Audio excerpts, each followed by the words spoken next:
नमस्कार, आप देख रहे हैं समाचार टाइम 24 और मैं हूं आपके साथ दीप्ति अग्निहोत्री। आपका स्वागत है हमारे प्रोग्राम खास खबर में। प्रधानमंत्री नरेंद्र मोदी मंगलवार को श्री वेंकटेश्वर विश्वविद्यालय में 5 दिवसीय सालाना भारतीय विज्ञान कांग्रेस का उद्घाटन करेंगे। इस भारतीय विज्ञान कांग्रेस का विषय राष्ट्रीय विकास के वास्ते विज्ञान एवं प्रौद्योगिकी है। विज्ञान कांग्रेस का मुख्य स्थल विश्वविद्यालय में श्रीनिवास सभागार है, जहां प्रधानमंत्री नोबेल शांति पुरस्कार विजेताओं समेत मशहूर वैज्ञानिकों की सभा को संबोधित करेंगे। देश भर के 14,000 वैज्ञानिकों में विद्वानों के अलावा अमेरिका, जापान, इजराइल, फ्रांस और बांग्लादेश जैसे विभिन्न देशों के 6 नोबेल पुरस्कार विजेता भी इसमें हिस्सा लेंगे। नोबेल पुरस्कार विजेताओं के प्रधानमंत्री द्वारा स्वर्ण पदक प्रदान कर सम्मानित भी किया जाएगा। उद्घाटन भाषण के बाद मोदी विश्वविद्यालय में चाय कार्यक्रम में नोबेल पुरस्कार विजेताओं, मशहूर भारतीय वैज्ञानिकों, गणमान्य अतिथियों एवं शीर्ष अधिकारियों समेत 50 लोगों के साथ संक्षिप्त संवाद भी करेंगे। भारत और इजराइल 2017 में अपनी राजनयिक संबंधों की 25वीं वर्षगांठ मनाने जा रहे हैं। भारत में इजराइल के राजदूत डेनियल कारमोन ने कहा, हमारे रिश्तों ने सभी क्षेत्रों में 25 साल के मुकाबले कहीं ज्यादा लंबा व सकारात्मक सफर तय किया है। वास्तव में संबंधों की यह गति एक तरह की क्रांतिकारी बदलाव है। हमारी मित्रता खास और विशेष तरह की है, क्योंकि हमारी चुनौतियों व मूल्य एक जैसे हैं। इसलिए हम कूटनीतिक रिश्तों की रजत जयंती मनाने को पूरी तरह उत्सुक हैं। दुनिया से अब वह दौर चला गया है जब इजराइल के कूटनीतिज्ञ किसी समारोह में जाते थे तो अरब देशों के लोग विरोध में बाहर चले जाते थे। दुनिया बदल चुकी है और इजराइल के अरब देशों के साथ भी रिश्ते हैं। भारत की एक स्पष्ट विदेश नीति में अरब देशों और फिलिस्तीन के मामलों को लेकर उसकी प्रतिबद्धता है, मगर इजराइल के साथ भी अच्छे रिश्ते हैं और वह इसे आगे बढ़ाना चाहते हैं। भारत की विदेश नीति साफ है कि उसे साझेदार चाहिए और इजराइल के रूप में उसे एक भरोसेमंद पार्टनर भी मिला है। खास बात यह है कि दोनों देशों के इस रिश्ते में किसी बाहरी तत्व की शर्त नहीं है। न्यू ईयर लव का ताजा ड्रामा ताज नगरी में देखने को मिला। लाइव ड्रामा कैमरे में कैद हो गया। देखिए हमारी इस खास रिपोर्ट में। प्यार में कहीं हंसना पड़ता है तो कहीं रोना पड़ता है। मोहब्बत में डूबने वाले न्यू ईयर की अभी शुमारी परवाने सिर से उतरी है। इसका ताजा उदाहरण ताज नगरी आगरा में देखने को मिला, जहां एक सिरफिरा आशिक अपनी माशुका के नाराज हो जाने पर फिल्मी हीरो बन गया। पहले तो आशिक उसको मनाने की कोशिश करता है, फिर गुस्सा होकर उससे धक्का मुक्की करता नजर आ रहा है। वहीं ये सारा फिल्मी इमोशन ड्रामा हमारे संवाददाता के कैमरे में कैद हो गया, जिसको आप तस्वीरों में साफ देख सकते हैं, जहां एक प्रेमी युगल स्कूटी पर सवार दिखाई दे रहा है। पहले स्कूटी पर सिरफिरा आशिक माशुका से किसी बात की माफी मांगता है। जब वह नहीं मानती है तो उसके साथ धक्का मुक्की करता है। वहीं ये फिल्मी ड्रामा लगभग आधे घंटे तक चला।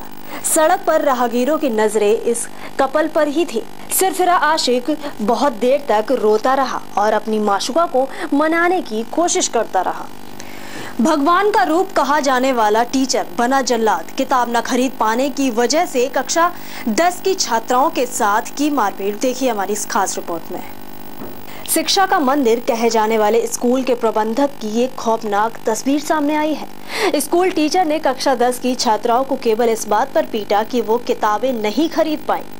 जल्लाद टीचर ने छात्राओं को जमकर पीटा और स्कूल से बाहर भी कर दिया।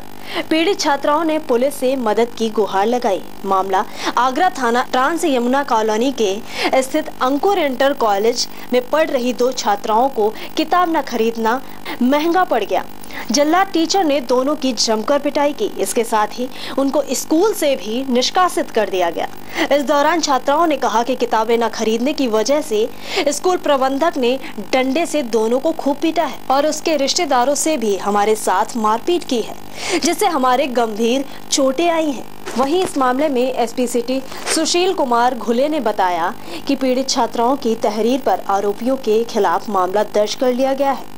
पीड़ित छात्राओं को मेडिकल के लिए रेफर कर दिया गया। जो संभव कार्रवाई बनती है वो की जाएगी। फिलहाल पुलिस मामले की जांच पड़ताल कर रही है। जो तहरीर दी है उसके बाद जो लड़की थाने पे आई थी उसका मेडिकल भी कराया गया है। मेडिकल रिपोर्ट के आधार पे आगे कार्रवाई भी की जाएगी और जो तहरीर दी है उसके अनुसार जो धाराएं बनती है उनमें एनसीआर दर्ज हो गई है।